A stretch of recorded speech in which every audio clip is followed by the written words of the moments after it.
Where on earth do you think no one would dare establish a military base? The South Pole? No. The bottom of the ocean? Wrong again. The answer is under the thick ice sheet in Greenland. Yes, that's right. The US once built an entire city under the ice, complete with nuclear power, a movie theater, a mess hall, and even a secret plot to hide nuclear missiles pointed directly at the Soviet Union. It sounds like a Bond movie, but it's entirely true. This project was called Camp Century. Camp Century, affectionately known by some online as the City Under the Ice, was actually an experimental military base that the US built in 1959 to 1960, right inside Greenland's thick ice sheet. Yes, you heard that right. They built an entire city in the ice. Truly a case of where it's difficult, America is there. It had everything from living quarters, a mess hall, a chapel, and a library, to even a movie theater. A total of about 225 people lived and worked there, and all operations were powered by nuclear energy, because electricity in the Arctic was a luxury. But behind that beautiful, pristine white snow lay a conspiracy that was anything but white. The US once harbored ambitions to turn Camp Century into an outpost to deploy hundreds of intercontinental nuclear missiles aimed directly at the Soviet Union. This plan bore the incredibly cool name, Ice Worm. It can be said that Camp Century was used to build an image of technological scientific control, nuclear power, and American values during the Cold War. In essence, Camp Century was a clandestine US military base, yet the Americans explained that the camp was merely a research center where scientists lived and studied how the human body adapted to the icy cold environment. Located not far from the North Pole, the temperature around the Camp Century area, at an altitude of 2,000 meters, 240 kilometers from the US Thule Air Base, was often minus 23 degrees Celsius, frequently dropping to minus 70 degrees Celsius. The average snow accumulation in the area at that time was over 1 meter per year, with wind gusts at speeds of 115 kilometers an hour. Therefore, building a military facility on the surface of the North Greenland ice sheet was impossible. In May 1959, after more than a year of preparation, a small team of US military engineers conducted a final survey to find a location for Camp Century. Colonel John H. Kirkering, commanding officer of the US Army Arctic Research and Development Center, and Captain Thomas C. Evans, who was in charge of the camp's construction, led the survey team. By June 1959, using giant Swiss-made earth-moving machines, US Army Corps of Engineers began excavating tunnels beneath the North Greenland ice sheet using a method called cut and cover. The US military effectively created tunnels beneath steel arches and the ice and snow layer, which could be used for offices, living quarters, and even recreational activities. To execute the project, 21 tunnels with a total length of 4,000 meters, along with a hospital, a shop, a theater, a church, and other facilities, were constructed beneath the ice.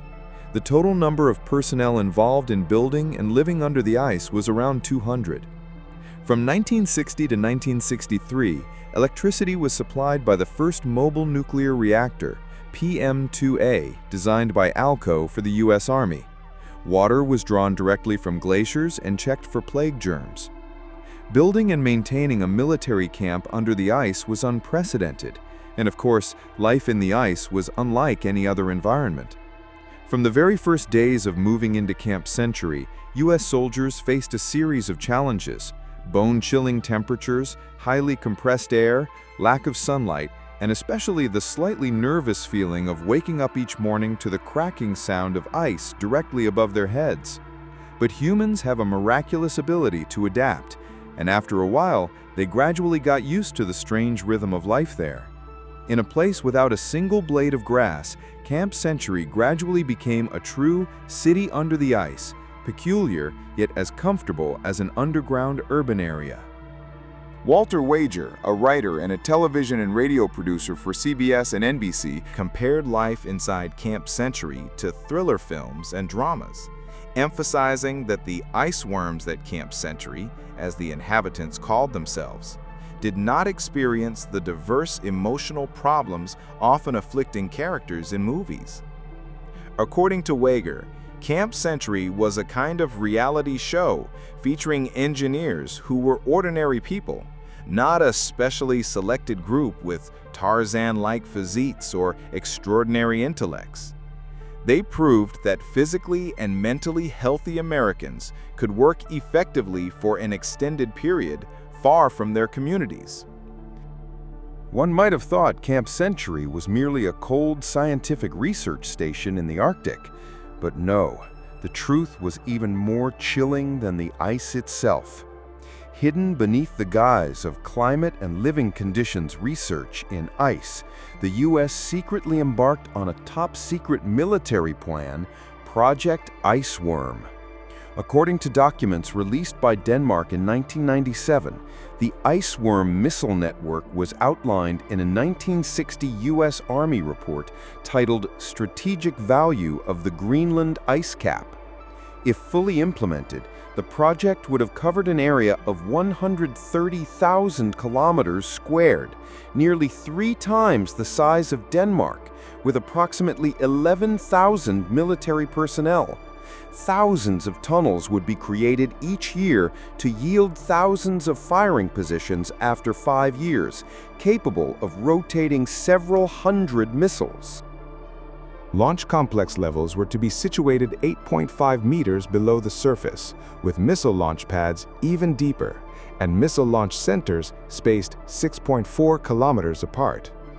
U.S. officials planned to deploy a 2-stage, shortened version of the U.S. Air Force's Minuteman missile, a variant the Army called Iceman. This information was kept absolutely secret from the Danish government. What the Danish people didn't know at the time was that since 1961, nuclear-armed B-52 bombers had been continuously circling Thule Air Base.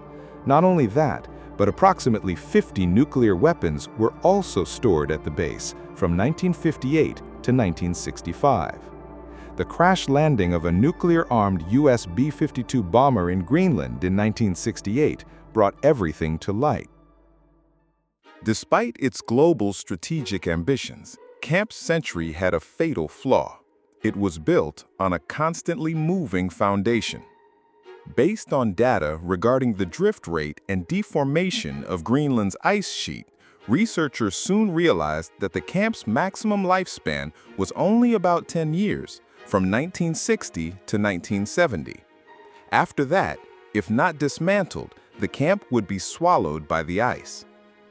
To prevent tunnels from collapsing due to snow pressure, engineers and personnel at the camp had to perform a regular and incredibly strenuous task. Every month, they had to shovel and remove over 120 tons of snow and ice from the surface above the camp's roof, a demanding mission akin to cleaning the Arctic. However, no matter how hard they tried, nature remained an unbargainable force. In 1962, just 2 years after Camp Century officially became operational, the roof over the nuclear reactor sagged by 1.5 meters due to compacted snow deforming the tunnel. Engineers had to urgently raise the roof if they wanted to keep the reactor operational. But things didn't stop there. In 1964, another blow from nature. The roof and walls of the reactor area continued to collapse severely, threatening the entire system's safety. At this point, the U.S. military had no other option. They were forced to dismantle the entire nuclear reactor, marking the beginning of the City Under the Ice's quiet end. Camp Century, the nuclear city in the heart of the ice, was once envisioned by the U.S. as a super project that would shape the century. But what happened? The ice moved, snow crushed the roofs, and the iceworm plan literally melted away. And now, as climate change causes Greenland's ice to recede day by day, what the U.S. once tried to bury forever might unexpectedly resurface as a gentle reminder from the past.